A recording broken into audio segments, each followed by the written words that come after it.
ಕಥೆಗಳನ್ನು ಇಷ್ಟಪಡೋ ಎಲ್ಲರಿಗೂ ಕಥೆ ಅಂಗಡಿಗೆ ಸ್ವಾಗತ. ಅನುಪಮ ಹೆತ್ತ ಮಗಳಿಗಿಂತ ಸವತಿ ಮಗಳನ್ನ ಪ್ರೀತಿಯಿಂದ ನೋಡ್ಕೋತೀನಿ ಅಂತ ಹೇಳಿದಾಳೆ. ಅದು ನಿಜಾನ ಸುಳ್ಳೋ ನೋಡೋಣ. ಕಂದ, ಸನ್ನಿಧಿ, ಏನಾಯ್ತಮ್ಮ? ಯಾಕೆ ಅಳ್ತಾ ಇದೀಯಾ? ಅಮ್ಮ ಅಮ್ಮ, ನಾನು 10th ಫೇಲ್ ಆದೆ. ಹೋ, ಇಷ್ಟೇನಾ? ಇಷ್ಟಕ್ಕಿಷ್ಟೊಂದು ಅಳ್ತಾರಾ? ಇನ್ನೊಂದ್ಸಲಿ ಎಕ್ಸಾಮ್ ಕಟ್ಟಿ ಪಾಸ್ ಮಾಡ್ಕೊಂಡ್ರೆ ಆಯ್ತು. ಅದ್ರಲ್ಲಿ ಏನಿವಾಗ? ನಿನ್ ಬುದ್ಧಿಗೆ ಏನಾಗಿದೆ ಅನುಪಮ?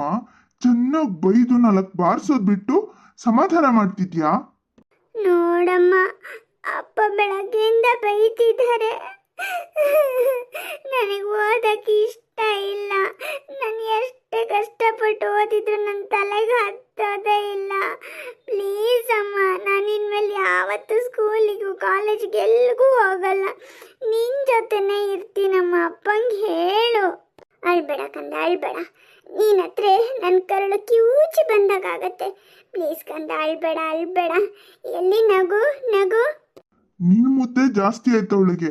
ರೀ, ನೀವು ಸುಮ್ಮನಿರಿ. ನನ್ನ ಮಗಳು ಮೊದಲೇ ನೊಂದಿದ್ದಾಳೆ. ಗಾಯದ ಮೇಲೆ ಉಪ್ಪು ಸುರಿಯೋ ಕೆಲಸ ಮಾಡಬೇಡಿ, ಸುಮ್ಮನಿರಿ. ಎಲ್ಲಿ ನನ್ನ ಕಂದ, ನಗು ನಗು. ಅಪ್ಪಂಗೆ ನಾನು ಬೈದ್ ಬುದ್ಧಿ ಹೇಳ್ತೀನಿ. ನೀನು ಅಳ್ಬೇಡ ಕಂದ, ನಗು ನಗು. ನನ್ನ ಮಗಳು ಜಾಣೆ ನಗ್ತಾಳೆ.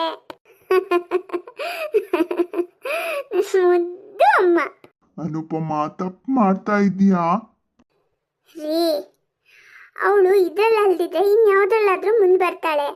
ಅವಳಿಗೆ ಬೇರೆ ಏನಾದರೂ ಕಲ್ಸೋಣ. ಸುಮ್ಮನೆ ಇರಿ. ಓದೋರೆಲ್ಲ ದೊಡ್ಡ ಬಿಲಿಯನೇರ್ ಆಗಿಬಿಡ್ತಾರಾ? ಇಲ್ಲ ತಾನೇ? ಅವಳ ಅದೃಷ್ಟದಲ್ಲಿ ಏನಿದೆಯೋ ಅದು ಅವಳಿಗೆ ಸಿಕ್ಕೇ ಸಿಗತ್ತೆ. ಈಗ ಅವಳು ಎಕ್ಸಾಮ್ ಕಟ್ಟಿ ಪಾಸ್ ಮಾಡ್ಕೊಳ್ಳಿ. ಆಮೇಲೆ ಆರ್ಟ್ಸೋ ಕಾಮರ್ಸೋ ನೋಡೋಣ. ಬೇಡ, ನನ್ನ ಮಗಳು ಕಷ್ಟಪಡೋದೇ ಬೇಡ. ಅವಳಿಗೆಲ್ಲಾದರೂ ಆರ್ಟ್ಸ್ ಕಾಲೇಜಿಗೆ ಹಾಕೋಣ. ಅಮ್ಮ, ನೀನು ಬರೀ ಅಕ್ಕನ ಕಡೆ ಗಮನ ಕೊಡ್ತೀಯ, ನನ್ನ ಕಡೆ ಗಮನನೇ ಕೊಡಲ್ಲ. ನಾನು 7th ಸ್ಟ್ಯಾಂಡರ್ಡಲ್ಲಿ ನಮ್ಮ ಸ್ಕೂಲ್ಗೆ ಫಸ್ಟ್, ಗೊತ್ತಾ?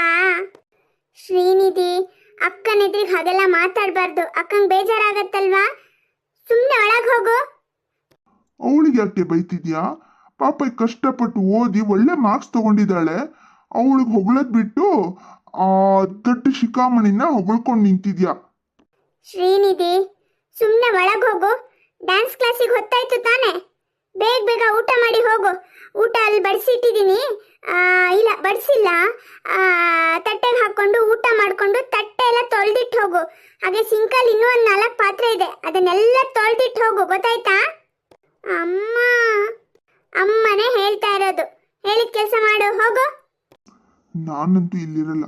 ಬಾರೆ ಮಗಳೇ, ನಾನು ನಿನಗೆ ಹೊರಗಡೆ ಎಲ್ಲಾದರೂ ಕರ್ಕೊಂಡು ಹೋಗ್ತೀನಿ.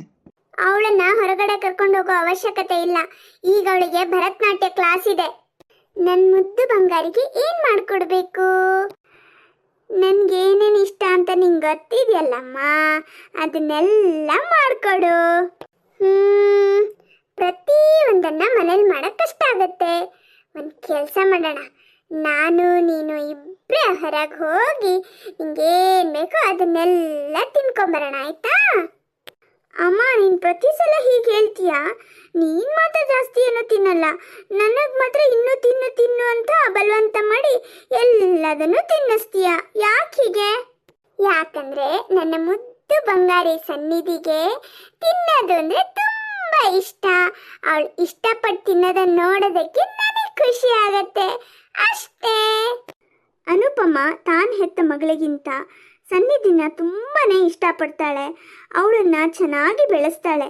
ದಿನಗಳು ಹೀಗೆ ಕಳೀತಾ ಹೋಗುತ್ತೆ. ಮುಂದೆ ಶ್ರೀನಿಧಿ, ಶ್ರೀನಿಧಿ, ಅಡುಗೆ ಆಯ್ತಾನೆ? ಅಮ್ಮ, ನಾನು ಇಲ್ಲಿದ್ದೀನಿ ಕಣೆ. ಹೋ ಶ್ರೀನಿಧಿ, ಇಲ್ಲಿದ್ಯಾ? ಅಡುಗೆ ಎಲ್ಲ ಆಯ್ತಾ? ಹ್ಞೂನಮ್ಮ, ಅಡುಗೆ ಎಲ್ಲ ಆಯಿತು. ನನಗೆ ಕೋಚಿಂಗ್ ಕ್ಲಾಸಿಗೆ ಹೋಗಬೇಕು. ಈಗಾದರೂ ಹೋಗ್ಬೋದಾ? ಏನು, ಕೋಚಿಂಗ್ ಕ್ಲಾಸಿಗೆ ಹೋಗ್ಬೇಕಾ? ಇವತ್ತು ನಿನ್ನ ಅಕ್ಕನ ನೋಡೋಕ್ಕೆ ಗಂಡುಗಳು ಬರ್ತಾರೆ ಕಣೆ. ಗಂಡು ನೋಡಕ್ ಬರೋದು ಅಕ್ಕಂಗೆ ತಾನೆ, ನನಗಲ್ವಲ್ಲ. ನನಗೆ ಕೋಚಿಂಗ್ ಕ್ಲಾಸಿಗೆ ಹೋಗ್ಬೇಕಮ್ಮ. ಸರಿ ಆಯ್ತು. ಅದ್ಯಾಕಷ್ಟು ರೂಢಾಗಿ ಮಾತಾಡ್ತೀಯಾ? ರೂಢಾಗಿ ಮಾತಾಡ್ದೆ ನಂಗೂ ಬೇಜಾರು ಕೋಪ ಬರಲ್ವಾ? ನೀನು ಯಾವಾಗ ನೋಡಿದ್ರು ಅಕ್ಕನ್ನೇ ಪ್ರೀತಿಸ್ತೀಯ. ಏನೇ ತಿಂಡಿ ಮಾಡೋದಿದ್ರು ಅವಳನ್ನು ಕೇಳ್ಬಿಟ್ಟು ಮಾಡ್ತೀಯ. ಅವಳು ಹಾಕ್ಬಿಟ್ಟಿರೋ ಡ್ರೆಸ್ಸನ್ನು ನಾನು ಹಾಕ್ಕೋಬೇಕು. ಅವಳು ಫೇಲ್ ಆದರೂ ಅವಳಿಗೆ ಮುದ್ದು ಮಾಡ್ತೀಯ. ನಾನು ಎಷ್ಟೇ ಮಾರ್ಕ್ಸ್ ತೆಗೆದ್ರೂ ಒಂದು ಗುಡ್ ಅಂತಲೂ ಹೇಳಲ್ಲ. ನನಗಿಷ್ಟ ಆಗಿರೋ ಒಂದು ಸ್ವೀಟ್ ಕೂಡ ಮಾಡಿಕೊಡಲ್ಲ. ಮನೆ ಕೆಲಸ ಎಲ್ಲ ನನ್ನ ಕೈಯಲ್ಲಿ ಮಾಡಿಸ್ತೀಯ. ಚೆನ್ನಾಗೂ ಓದಬೇಕು ಅಂತೀಯ. ನೀನು ಒಳ್ಳೆ ಕೆಲಸಕ್ಕೆ ಸೇರ್ಕೋಬೇಕು ಅಂತೀಯ. ಎಲ್ಲದನ್ನು ನನಗೆ ಹೇಳ್ತೀಯ. ದುಡ್ಡು ಅಷ್ಟೇ ಲಿಮಿಟಾಗಿ ಖರ್ಚು ಮಾಡು ಅಂತೀಯ. ಆದರೆ ಅಕ್ಕಂಗೆ ಮಾತ್ರ ಯಾವುದೇ ರಿಸ್ಟ್ರಿಕ್ಷನ್ಸ್ ಇಲ್ಲ. ಅವಳು 10th ಫೇಲ್ ಆದಳು, 4-5 ವರ್ಷ ಎಕ್ಸಾಮ್ ಕಟ್ಟಿ ಪಾಸಾಗಿ ಆಮೇಲೆ ಡಿಗ್ರಿಗೆ ಇದು PUCಗೆ ಅಂತ ಸೇರ್ಕೊಂಡ್ಳು. ಅಲ್ಲೂ 1-2 ವರ್ಷ ಫೇಲ್ ಆದಳು. ಆಮೇಲೆ ಅದೇನೋ ಒಂದು ಡಿಗ್ರಿ ಅಂತ ಕಂಪ್ಲೀಟ್ ಮಾಡ್ಕೊಂಡ್ಳು. ಆದರೆ ನಾನು ಎಷ್ಟೆಲ್ಲ ಓದಿ ಕಷ್ಟಪಟ್ಟು ಈಗ ಕಡೆ ಕೋಚಿಂಗ್ ಕ್ಲಾಸ್ಗೂ ಹೋಗ್ತಾ ಇದ್ದೀನಿ, ಇಂಟರ್ನ್ಶಿಪ್ಪು ಮಾಡ್ತಾ ಇದ್ದೀನಿ. ಜೊತೆಗೆ ಮನೆ ಕೆಲಸ ಎಲ್ಲ ಮಾಡ್ಬೇಕು. ನಾನು ಕಷ್ಟಪಡಕ್ಕೆ ನಾನು, ಸುಖ ಪಡಕ್ಕೆ ಅವಳು ಅಲ್ವಾ? ಶ್ರೀನಿಧಿ, ಇನ್ನೊಂದು ಸ್ವಲ್ಪ ಸಮಯ ಹೋಗಲಿ. ಅಮ್ಮ ಮಾಡಿದ್ದು ತಪ್ಪೋ ಸರಿನೋ ಅಂತ ನಿಂಗೆ ಅರ್ಥ ಆಗತ್ತೆ. ಈಗ ನಾನೇನೇ ಹೇಳಿದ್ರು ನಿಂಗೆ ಅರ್ಥ ಆಗಲ್ಲ. ಮುಂದೆ ನಮ್ಮಮ್ಮ ಎಂತೋಳು ಅಂತ ನಿನಗೆ ಖಂಡಿತ ಗೊತ್ತಾಗತ್ತೆ. ಈಗ ಆ ಚಿಂತೆ ಎಲ್ಲ ಬಿಟ್ಬಿಡು. ಆರಾಮಾಗಿ ಕೋಚಿಂಗ್ ಕ್ಲಾಸಿಗೆ ಹೋಗು. ಕ್ಲಾಸ್ ಮುಗಿದ ತಕ್ಷಣ ಮನೆಗೆ ಬರಬೇಕು, ಆಯ್ತಾ? ಅವರು ಅಷ್ಟೊತ್ತಿಗೆ ಮನೆಯಲ್ಲೇ ಇರ್ತಾರೋ ಏನೋ, ನಿನ್ನನ್ನು ನೋಡ್ದಾಗ ಆಗತ್ತೆ, ಗೊತ್ತಾಯ್ತಾ? ಹೋಗ್ಬಾ ಕಂದ. ಸರಿ ಆಯ್ತು. ಬನ್ನಿ ಬನ್ನಿ ಮುಕುಂದಯ್ಯ. ಎಲ್ಲಿ ಗಂಡಿನ ಕಡೆಯವರು? ಬರ್ತಾ ಇದ್ದಾರೆ. ನಾನು ನನ್ನ ಬೈಕಲ್ಲಿ ಬಂದೆ, ಹಾಗಾಗಿ ಮುಂದೆ ಬಂದೆ. ಬರ್ತಾ ಇದ್ದಾರೆ ಅವರು. ಮುಂದೇನಾಗುತ್ತೆ ಅನ್ನೋದನ್ನ ಮುಂದಿನ ಭಾಗದಲ್ಲಿ ನೋಡೋಣ. ಈ ಕಥೆ ನಿಮಗೆ ಸ್ವಲ್ಪನಾದರೂ ಇಷ್ಟ ಆದರೆ ಗೊತ್ತಲ್ವಾ? ಲೈಕ್, ಶೇರ್, ಸಬ್ಸ್ಕ್ರೈಬ್ ಮಾಡಿ ಸಪೋರ್ಟ್ ಮಾಡೋದನ್ನು ಮರಿಬೇಡಿ.